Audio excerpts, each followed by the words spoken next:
So, listen to this. I thought I knew just how good Yaya Touré was. I mean, in 2014, he played pretty much the perfect season. He was a box-to-box midfielder who would track back, win the ball, and bring it 60 yards up the pitch. But while most would just set up a teammate, Yaya tended to finish the job himself. He scored 20 league goals. For some perspective, that is substantially more than Firmino, Hazard, or Dzeko ever scored. In fact, even guys like Touré or Rooney only managed to outdo that once or twice across their entire careers. But I already knew that. What completely blew my mind and made me realize that even I was underestimated how unbelievable he had been was when I noticed that over that same season, he did not miss one single big chance. Absolute zero. He scored those 20 goals from just 27 shots on target. If you're not into stats, let me tell you that shouldn't be even remotely possible. If you gather the numbers of all the greatest finishers the Premier League has seen ever since then, the 8 Golden Boot winners missed, on average, 16 big chances in each of their best seasons. For reference, just last year when Haaland broke the goal-scoring record, he missed 28 all by himself. So, how is it possible that Yaya was that good, and how is it possible that no one really talks about it? Why do Agüero, Kompany, and David Silva all have statues outside the Etihad when, according to Yaya, even back in 2014, they didn't even get him a cake on his birthday? No wonder he ended up putting a curse on Man City. He was always being ignored. As Nasri said, if Yaya was Brazilian, they'd call him the best player in the world. But honestly, it wasn't just that. It wasn't just that his name lacked some of that glamour. Yaya's career was a complete roller coaster. I mean, I don't know if you've noticed this, but Guardiola kind of hates him. He literally refuses to talk to him. And though Pep is not exactly unproblematic, just ask Eto'o or Zlatan, let me give you a quick piece of advice. If a player ever seems to be acting crazy, just go look for his agent. They're like the devil on their left shoulder, and Dimitri Seluk, he is definitely the first person to blame for all that happened to Yaya. Had it not been for him, I promise you, Yaya would have made it to a top club way before turning 25. There was no reason why he should have been such a late bloomer. You see, back when Yaya was still only Colo's younger brother, Jean-Marc Quilliou, a retired French international, decided to build an academy in the Ivory Coast. And once Colo heard of this in the radio, he decided that was his ticket to Europe. So he did everything to get in. In fact, many big names came out of there: Eboué, Gervinho, Kalou, Zokora. But ironically, Yaya, the biggest of all, only ended up there because his brother took him, filling the coach's ears with tales of a younger brother already taller and more skilled than me, something the coaches doubted at first because, after all, Colo himself was very talented. But obviously, when he finally joined in and started playing, they all became believers. As one coach said, it all just came so easy for Yaya. In fact, at 18, he would already be moving to Europe while his older brother was still stuck back there. With Jean-Marc investing a lot of money on Belgian club Beveren, Yaya was one of the first to get a move there, but though initially he was so scared that he claimed that every time he entered the pitch it felt like every other player was gigantic. 2 years later, he was already getting a trial at Arsenal. Between the fact that Jean-Marc had literally given Arsene Wenger his first ever managing job 25 years earlier, and that by then Colo, who had stayed behind, had somehow joined Arsenal and quickly become one of the main men at the club, it was hard to deny the kid a chance. And though he greatly disappointed in the one match he played with an Arsenal shirt, missing an open goal and leading Wenger to describe his performance as completely average, the coaching staff insisted that he had the build and languid touch of Patrick Vieira, so they tried to sign him regardless, but then Dimitri showed up. You see, the only thing delaying his move to Arsenal was the fact that at the time, Yaya had never played for his national team, which meant that instead of getting VIP treatment and pretty much skipping the line, he would have to wait for his work visa like any other person. But though the club assured them it was a matter of time and that they get it handled as soon as possible, Dimitri came in and somehow convinced him to pass on all of that to instead sign with Metalurg Donetsk. Colo told him it was a bad idea, Wenger said the same, everyone did. But there was something about Dimitri that made Yaya trust him blindly. I don't know if you realize this, but he literally named his son Dimitri. That's how much he admired him. In fact, the trust he put in him was such that he pretty much allowed them to pull the same stunt again.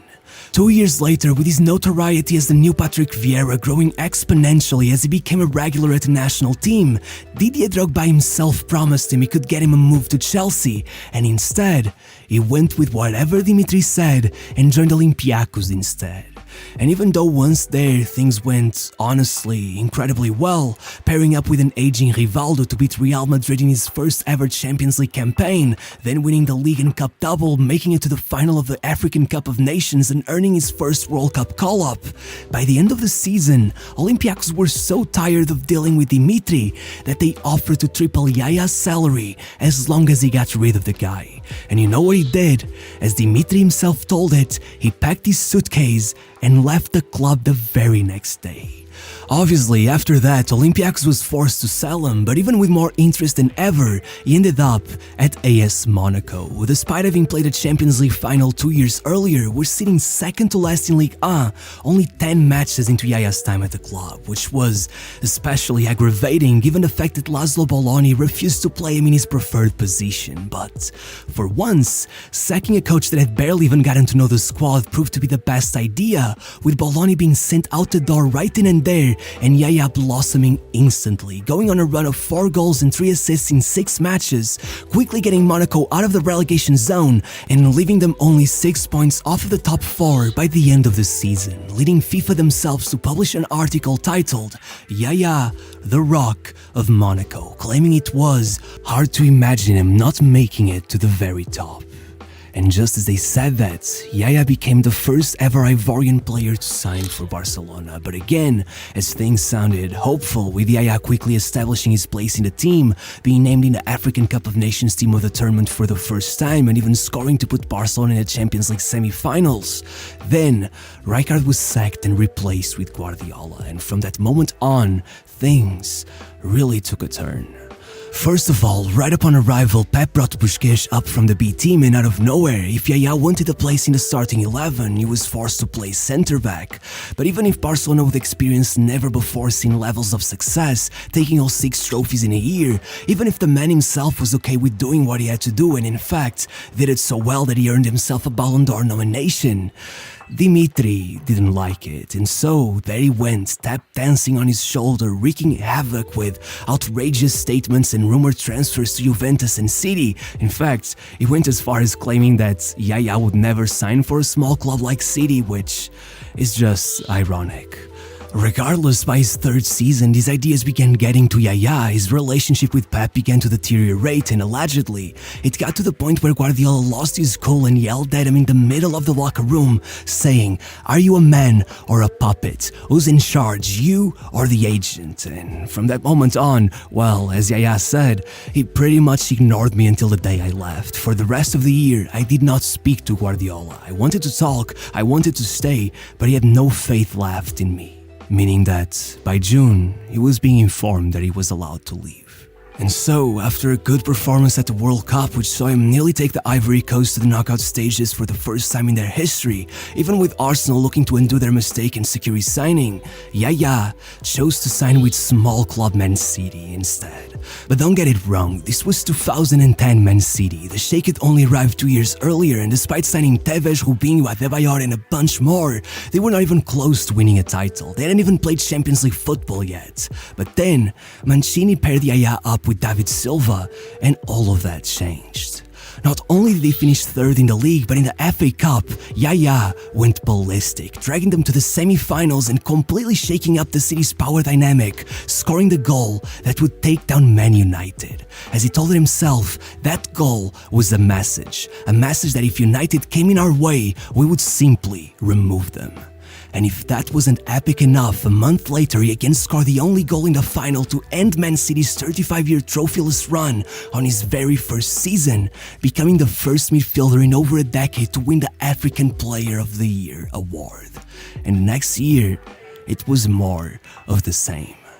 After getting within inches of taking the African Cup of Nations, yet again losing the final on penalties, Yaya refused to experience that same fate at club level. So with 3 matches left and 3 points separating City from leaders Man United, he decided to take matters into his own hands. And in the very next match, precisely the Manchester derby, he put on a performance that had every football analyst's jaw on the floor, taking on a midfield of Scholes, Spark and Carrick all by himself and leaving them gasping for air, allowing City to take the win and match them on points.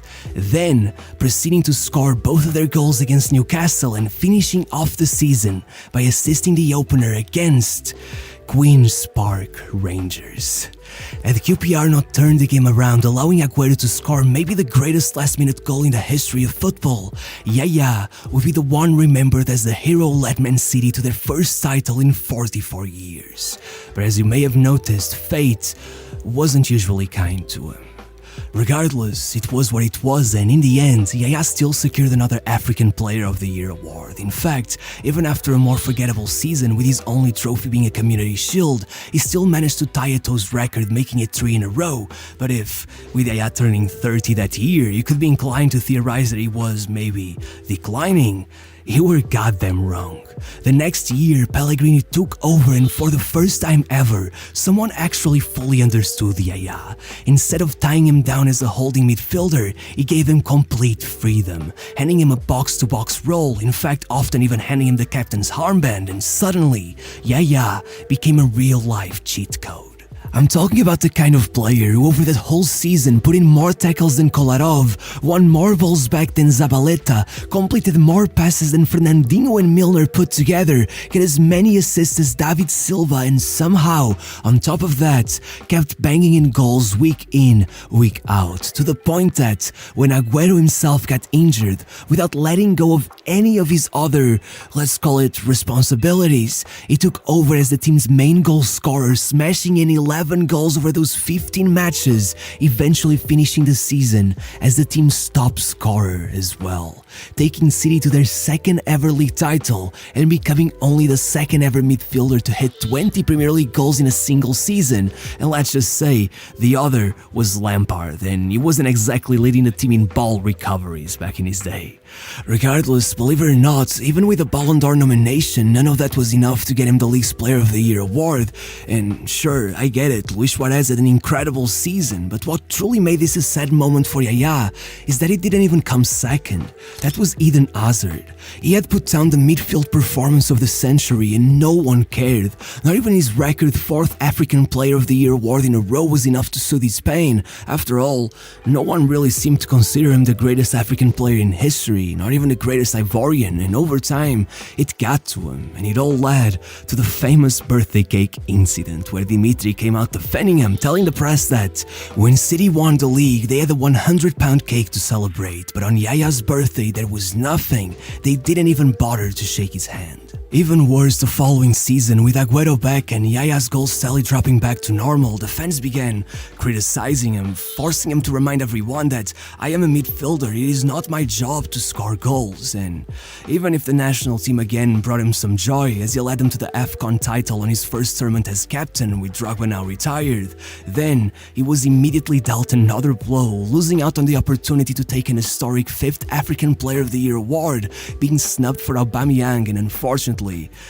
that was only the beginning of the end.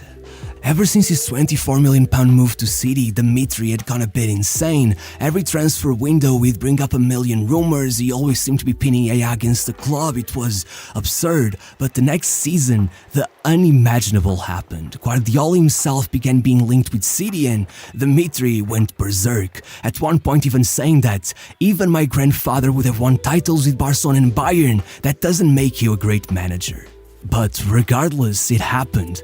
By July, there he was. Guardiola had taken command, and with Yaya somehow not leaving despite Dimitri not shutting up all summer, once the season started, he was not called up for any of the first 11 games, and then he wasn't even registered for the Champions League, with Guardiola demanding an apology, only for Dimitri to double down, claiming that he was humiliating his client and saying that if Guardiola wants war, he can have one, only for Yaya to ignore him for once and apologize for everything on his Facebook page. But even if that allowed him to rejoin the team and eventually even renew his contract for a further year, then, even with several key players injured, he still wasn't getting any decent game time, which made everyone wonder why they had even bothered renewing his contract.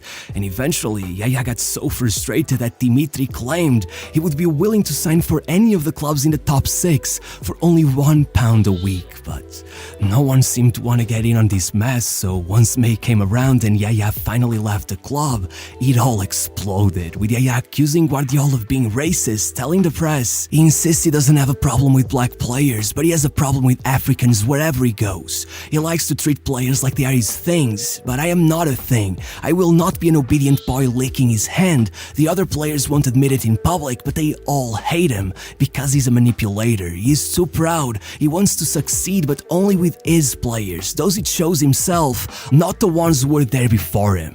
And then, for the cherry on top, his agent came out and warned Man City that, "I know many shamans will not let Guardiola win the Champions League. They'll put an African curse on him. Time will show you I'm right." And one thing is sure, the years went by, billions were spent, and nothing.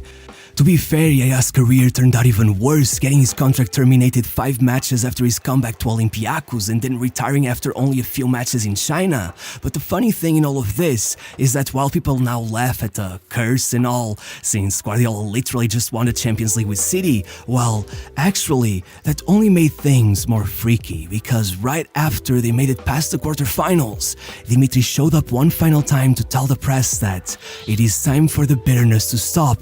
I can say that the spell has now been lifted. One thing is sure, this guy knows how to mess with people.